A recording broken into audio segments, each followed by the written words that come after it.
10 നിയമങ്ങൾ അദ്ദേഹം എഡിറ്റ് ചെയ്തല്ലോ. എഡിറ്റ് ചെയ്ത വീണ്ടും അവതരിപ്പിച്ചു. അതിൽ ആദ്യ നിയമം എന്ത്? എന്നെ അല്ലാതെ വേറൊരു ദൈവത്തെ ആരാധിക്കരുത്. അതിനർത്ഥം നമ്മൾ നേരത്തെ പറഞ്ഞ സർവശക്തൻ എന്നുള്ള വാക്കാണ്. 3 എന്ത് പറഞ്ഞു? കൊല്ലരുത്. തീർന്നു പോയി, എല്ലാം പോയി. ആ ക്രിസ്തു ജനിച്ച ദിവസത്തിലാണ് ഏറ്റവും കൂടുതൽ ആൾക്കാർ ക്രിസ്മസ് ആഘോഷിക്കുന്നത്, ഇറച്ചി വെട്ടി തിന്നുന്നത്. മോക്ഷം അർത്ഥിക്കുന്ന ആൾക്കാരുണ്ട്, അവർക്ക് മതത്തിന്റെ ആവശ്യമില്ല. മോക്ഷത്തിന് മതത്തിന്റെ ആവശ്യം. ഈ നമ്മുടെ നാട്ടിൽ ഏറ്റവും കൂടുതൽ തെറ്റായ നിലയിൽ ഹിന്ദു സന്യാസി വാക്കില്ല, ഇല്ല. സന്യാസി എന്നേ.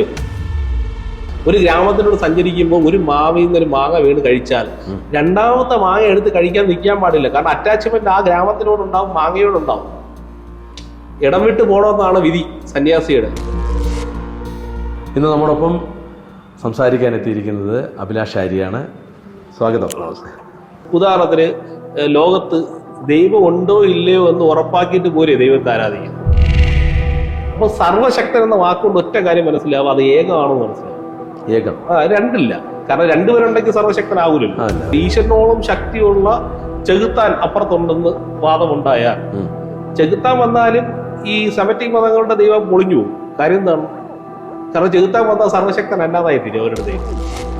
ഒരു കോൺട്രവേഴ്സി കൂടെയാണ്. ജനിക്കുന്ന ഒരാള് ഈശ്വരൻ എല്ലാ ആത്മാവിനെ ഇങ്ങനെ എടുത്ത് ശരീരം കൊടുത്ത് സൃഷ്ടിക്കുകയാണെങ്കിൽ ഈ വികലാംഗനെ സൃഷ്ടിച്ചത്, നമ്മൾ ആ വാക്ക് ഉപയോഗിക്കപ്പെടില്ല, ദിവ്യാംഗൻ എന്ന് പറയാം. ആ ദിവ്യാംഗനെ സൃഷ്ടിക്കുന്നത് എങ്ങനെയാണ്? അതാണ് ഈ സെമറ്റിക് മതങ്ങൾ ലോകത്തിന് വലിയ നാശം എന്ന് പറയാൻ കാര്യം എന്ന് വെച്ച് കഴിഞ്ഞാൽ ഇവരുടെ എല്ലാ ലക്ഷ്യം വെച്ച് ലോകം അവസാനിക്കണമെന്നാണ്. എത്രയും പെട്ടെന്ന് ലോകം അവസാനിച്ചാൽ മാത്രമേ ഞങ്ങൾക്ക് സ്വർഗത്തേക്ക് പോകാൻ പറ്റൂ. അന്ത്യവിധിയുടെ നാള് വരണം, എങ്കിൽ നിനക്ക് സ്വർഗം കിട്ടും. അപ്പൊ അന്ത്യവിധിയുടെ നാള് എത്രയും പെട്ടെന്ന് വരണമെന്ന് പ്രാർത്ഥിക്കുന്നവരെ എനിക്കറിയാം. എനിക്ക് തോന്നുന്നു ഈ ഗ്രന്ഥങ്ങളൊക്കെ അന്നത്തെ കാലത്ത് എഴുതിയപ്പോഴേ ആ കാലത്തെ സിറ്റുവേഷനും സാഹചര്യവും അനുസരിച്ചായിരിക്കുമല്ലോ. അങ്ങനെയല്ല, ഇതിൽ ഋഷി തുല്യമായ ടെക്സ്റ്റുകളുണ്ട്. ഉദാഹരണത്തിന് ഭാരതത്തില് ദർശനങ്ങൾ എന്ന് പറഞ്ഞ സാധനമുണ്ട്, വേദിക് ടെക്സ്റ്റുകളുണ്ട്. ഇതൊന്നും അത് എഴുതി ഋഷി എഴുതി.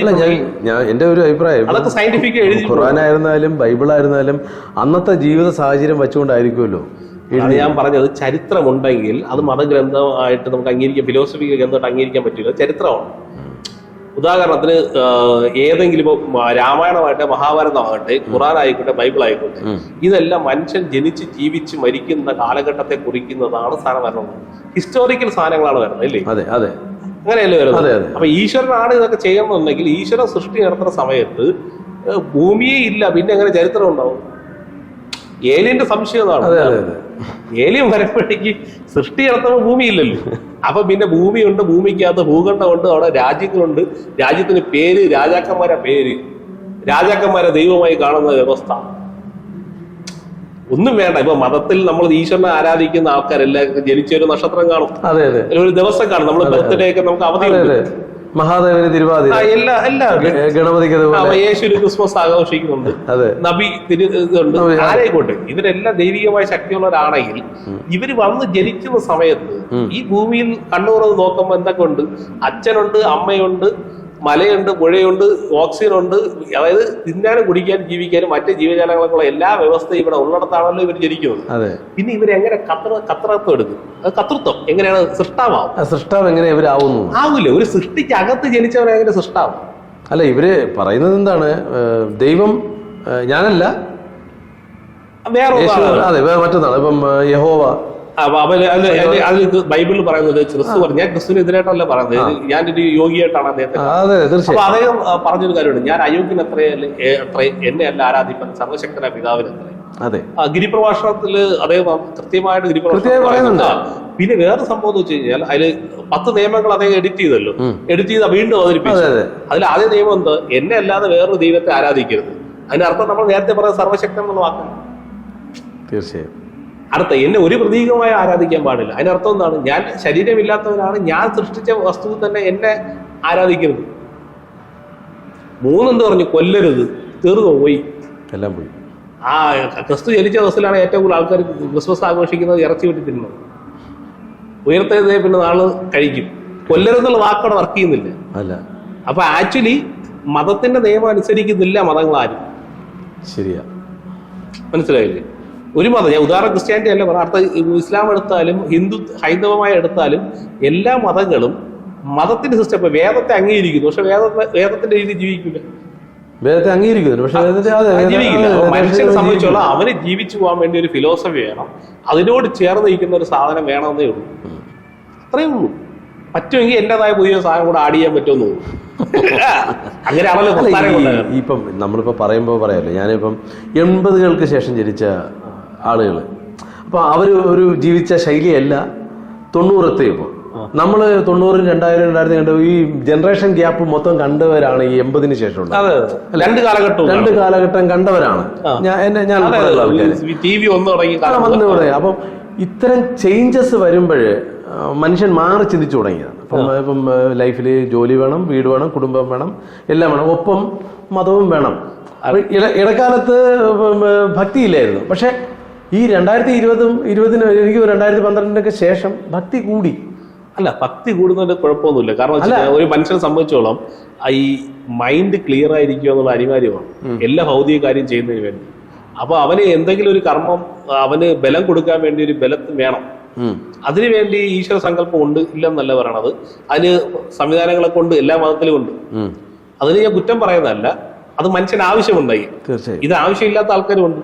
ഇപ്പൊ മോക്ഷം അർത്ഥിക്കുന്ന ആൾക്കാരുണ്ട്, അവർക്ക് മതത്തിന്റെ ആവശ്യമില്ല. മോക്ഷത്തിന് മതത്തിന്റെ ആവശ്യമില്ല. കാരണം അവരപ്പം തന്നെ എന്ത് ചെയ്യും? ഈ നമ്മുടെ നാട്ടിൽ ഏറ്റവും കൂടുതൽ തെറ്റായ തന്നെയാണ് ഹിന്ദു സന്യാസി. ഹിന്ദു സന്യാസിന് വാക്കില്ല, സന്യാസി.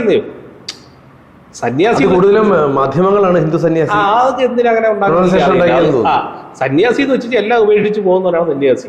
ഒരു ഗ്രാമത്തിലൂടെ സഞ്ചരിച്ചു കഴിഞ്ഞാൽ ആരായാലും സന്യാസിയായ സന്യാസി തന്നെ, അവന് മതമില്ല. ഇന്ന് നമ്മുടെ നാട്ടിലുള്ള ഏത് സന്യാസി വിളിച്ച് വിവരമുള്ളവന്ന് ചോദിച്ചു നോക്കി, കാഷായ വസ്ത്രം വിട്ട എല്ലാവരും സന്യാസി ഞാൻ പറയില്ല. എന്നാലും സന്യാസിയാണെങ്കിൽ അവൻ പറയും എന്താണ്, എനിക്ക് മതമില്ല, അല്ലെങ്കിൽ ഈ കാണുന്ന മതമായിട്ട് എനിക്ക് ബന്ധമില്ലെന്ന് കൃത്യമായിട്ട് പറയും. അപ്പൊ സനാതന ധർമ്മത്തിന്റെ യഥാർത്ഥ അർത്ഥം അങ്ങനെയുള്ള ആൾക്കാരിലൂടെ അറിയാം. ഒരു ഗ്രാമത്തിലൂടെ സഞ്ചരിക്കുമ്പോൾ ഒരു മാവിൽ നിന്ന് ഒരു മാങ്ങ വീണ് കഴിച്ചാൽ രണ്ടാമത്തെ മാങ്ങ എടുത്ത് കഴിക്കാൻ നിൽക്കാൻ പാടില്ല. കാരണം അറ്റാച്ച്മെന്റ് ആ ഗ്രാമത്തിനോടുണ്ടാവും, മാങ്ങയോടുണ്ടാവും. ഇടം വിട്ട് പോകണമെന്നാണ് വിധി സന്യാസിയുടെ. ഇന്നത്തെ കാലഘട്ടത്തിൽ അങ്ങനെ സംഭവിക്കുന്നില്ല. തീർച്ചയായും അത് ഈ സന്യാസികളുടെ പല വകഭേദങ്ങളായി കൂടെ.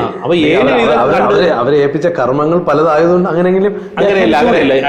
ഉദാഹരണം പറയാം, ഒരു കുടുംബം നോക്കാൻ കഴിയാത്തവൻ ഒരു വലിയ കുടുംബത്തെ നോക്കേണ്ട ഒരു അവസ്ഥയാണ് സന്യാസം എന്ന് പറഞ്ഞാൽ എനിക്ക് ഫീൽ ചെയ്തിട്ടുണ്ട്. ഈ ഋഷിയും സന്യാസിയും ഉണ്ടല്ലേ? ഋഷി എന്ന് പറയുന്നത് സയന്റിസ്റ്റ് എന്നുള്ള വാക്കിന്റെ സംസ്കൃത പദമാണ്. ഋഷി എന്ന് വെച്ച് കഴിഞ്ഞാൽ ഏതെങ്കിലും ഒരു പർട്ടിക്കുലർ വിഷയം എടുത്തിട്ട് ആ വിഷയത്തിന്റെ അറിവിലൂടെ സഞ്ചരിച്ച് ഈശ്വര സാക്ഷാത്കാരം നേടിയ ആൾക്കാരായിരിക്കും ഋഷി. സന്യാസം വേറെയാണ്. അവര് സന്യാസി ആവണം നിർബന്ധമില്ല. ഈ അതുപോലെ തന്നെ ഈ വിദ്യാഭ്യാസ മേഖലയിൽ ഭാരതം വിദേശ രാജ്യങ്ങൾ തമ്മിൽ ഒരുപാട് വ്യത്യാസങ്ങളുണ്ട്. നമ്മുടെ പല വേദങ്ങൾ ഇപ്പോൾ അവർ പഠിച്ചു തുടങ്ങി. നമ്മുടെ സാധനങ്ങൾ അവരെടുത്ത് വെച്ച് പഠിക്കാൻ കാര്യം വെച്ചാൽ അവർ അറിവിനെ അന്വേഷിക്കുന്ന ആൾക്കാരാണ്. ശരിക്കും ഒരു 200 വർഷം മുമ്പ് ഒന്ന് എടുത്തു നോക്കി യൂറോപ്യൻസ് കാണാൻ വരാനും അവർക്ക് എവിടെ നിന്ന് ഇത്രയും ഡെവലപ്മെന്റ്സ് വരാൻ കാര്യം? എവിടെ നിന്നാണ് ഈ സാധനം കിട്ടിയത്? ഏതോ അറിവുള്ള ഒരു സോഴ്സുമായിട്ട് ബന്ധം വരണ്ടേ? തീർച്ചയായിട്ടും വരണം. ഇല്ലേ, ഡെവലപ്പ് ആവണ്ടേ? വരണം. ഇപ്പൊ ഹോർത്തൂസ് മലബാറിസ് എന്ന് പറഞ്ഞ ആയുർവേദത്തിന്റെ വലിയ ഗ്രന്ഥം ഇവിടെ ഉണ്ട്. ചെടികളെ കുറിച്ചുള്ള വിജ്ഞാനമുണ്ട്. ഈ സാധനം ഇവിടെ നിന്ന് കൊണ്ടുപോയി അവിടെ കൊണ്ടുപോയി തിരിച്ചു ഇങ്ങോട്ട് വന്നപ്പോഴേക്കും നമ്മൾ ഹോമിയോ ആയി, മെഡിസിനായി, അല്ല പലതരം മെഡിസിനായി. ഇപ്പൊ കീഴാർ നെല്ലി എന്ന് പറഞ്ഞ സാധനത്തിന്റെ താഴെ ജർമ്മനിൽ അവര് കണ്ടുപിടിച്ച ഇതിൽ ഒരു മെഡിസിൻ മാത്രമേ ജോണ്ടിസ് മാറ്റുന്നുള്ളൂ. ബാക്കി അനേകം ഗുണമുള്ള ഔഷധം ഉണ്ടെന്ന് പറഞ്ഞാൽ അവർ വേർതിരിച്ചെടുത്തു. പക്ഷെ എന്ത് സംഭവിച്ചു എന്ന് വെച്ച് കഴിഞ്ഞാൽ ആ മരുന്ന് കൊടുത്തിട്ട് ജോണ്ടിസിന് വേണ്ടി മാറ്റിയെടുത്ത മരുന്ന് കൊടുത്ത ജോണ്ടിസ് മാറുന്നില്ല. എന്നാൽ നമ്മളെ കീഴാനെല്ലി അരച്ചു കൊടുത്തു കഴിഞ്ഞാൽ മാറും. ഇപ്പൊ പാറ്റന്റ് അവർക്ക് പോകുമ്പോൾ നമുക്ക് വരും, അത് നമുക്ക് കിട്ടൂല. കാരണം നമുക്ക് വിവരമില്ല, നമുക്ക് റിസർച്ച് ഇല്ലല്ലോ. ഒന്നും വേണ്ട, ആയുർവേദം നോക്കും നിങ്ങൾ. ഇവിടുത്തെ ആയുർവേദത്തിൽ റിസർച്ച് നടക്കുന്നില്ല. തീർച്ചയായിട്ടും. അല്ല, ഞാൻ അതാണ് പറഞ്ഞത്, ഈ പാഠ്യപദ്ധതിയിലുള്ള ഇപ്പൊ ഈ പഞ്ചതന്ത്ര കഥകൾ ഞാനതാണ് പാഠ്യപദ്ധതിയിൽ നമ്മുടെ ഭാരതത്തിലെ കുട്ടികൾക്കോ എനിക്ക് തോന്നുന്നില്ല എല്ലായിടത്തും ഉണ്ട്. ചില കാണുമായിരിക്കാം, പക്ഷെ കേരളത്തിൽ ഞാൻ കണ്ടിട്ടില്ല. അമേരിക്കയിൽ പാഠ്യപദ്ധതിയാണെന്ന് പലയിടത്തും പഞ്ചതന്ത്ര കഥകൾ. നമുക്ക് ഇതൊരു കഥയായിട്ടല്ലേ കളഞ്ഞു. പക്ഷെ ആ കഥയിൽ ഒരു ഫിലോസഫിക്കലായിട്ട് സാധനമുണ്ട്, ലോജിക്കായിട്ട് സാധനമുണ്ട്, യുക്തിയുണ്ട്, തന്ത്രമുണ്ട്, നയമുണ്ട്. അതവിടെ പാഠ്യപദ്ധതി ആക്കുകയും ചെയ്തിട്ടുണ്ട്. ആക്കൂല, വിവരം ഉണ്ടാകാൻ പാടില്ല. വിവരം ഇല്ലാത്തൊരു ജനസം ഉണ്ടാകാൻ വേണ്ടി ചെയ്യുന്നത്.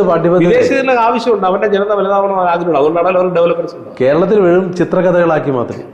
ഇവിടെ അതല്ലേ പ്രശ്നം. അതുകൊണ്ടല്ലേ നിവൃത്തിയില്ലാത്തോണ്ട് പഠിക്കരുത്. പക്ഷേ ഭാരതത്തിൽ വേറെ പ്രത്യേകത ഉണ്ട്. നിങ്ങൾ എന്തെങ്കിലും ഒരു കാലത്ത് ഈ ഏലിയനെ പോലെ വന്നിറങ്ങിയാണെങ്കിൽ, നിങ്ങൾ ഏതെങ്കിലും മതത്തിൽപ്പെടാതെ ഒരു ഏലിയനായിട്ട് ഇറങ്ങി വന്നിട്ട് നിങ്ങൾ വിജ്ഞാനത്തെ അന്വേഷിച്ചാൽ കിട്ടും. ഉറപ്പ്. ദൈവത്തിന് എന്തെങ്കിലും കാണാൻ പറ്റും. ദൈവം ഉണ്ടെങ്കിൽ അന്വേഷിച്ചാൽ ആദ്യം ഉണ്ടോ ഇല്ലെന്ന് ഉറപ്പാണ്. അല്ലല്ല അന്വേഷിച്ചാൽ കണ്ടെത്താൻ പറ്റും 100%.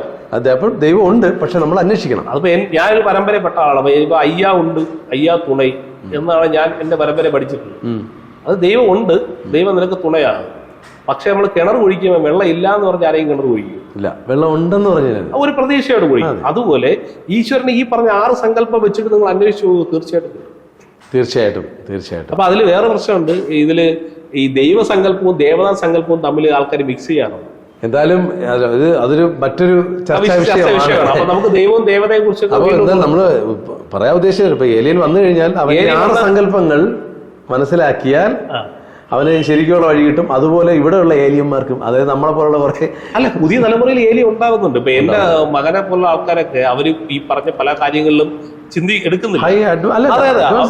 അവരെന്ത് ചെയ്യുന്ന വെച്ചാൽ റിസർച്ച് മെന്റാലിറ്റിയാണ്. ഇല്ലെങ്കിൽ ഇവർ പാടെ തള്ളിക്കളയാ. തീർച്ചയായും പുതിയ തലമുറ അങ്ങനെയാണ്. കാരണം വെച്ചാൽ അവർക്ക് ഒരു ഡൗട്ട് അടിച്ചാൽ, ഒരു സംശയം ഉണ്ടായാൽ തള്ളിക്കളയും. അതുകൊണ്ടല്ലേ വിദേശത്ത് പള്ളികളൊക്കെ ബാറാക്കി മാറ്റുന്നത്. തീർച്ചയായും യൂറോപ്യൻ കൺട്രീസിലെല്ലാം പള്ളികൾ അവിടെ മതം ഇല്ലാത്തതുകൊണ്ടാണ് തീവ്രവാദ മതം അങ്ങോട്ട് ഇടിച്ചു കയറുന്നത്. ആക്ച്വലി പേരിന് മാത്രമേ ക്രൈസ്തവ രാജ്യമൊന്നുള്ളൂ, ബാക്കിയൊന്നുമില്ല. യഥാർത്ഥ ക്രൈസ്തവ മതം അവിടെ ഉണ്ടെങ്കിൽ ഒരു സെമറ്റിക് മതം ഉള്ളിടത്ത് വേറെ സെമറ്റിക് മതത്തിന് കയറാൻ പറ്റില്ല. കാരണം 2 മനുഷ്യരുടെ സൈക്കോളജി കൃത്യമായി മനസ്സിലാക്കി ഉണ്ടാക്കിയ സാധനം. തീർച്ചയായും. എന്തായാലും ഭാരതത്തിലെ കുട്ടികൾ യഥാർത്ഥ സ്വത്വത്തെ അന്വേഷിച്ച് കണ്ടുപിടിക്കട്ടെ, അവർക്ക് ദർശനവേദ്യമാകട്ടെ.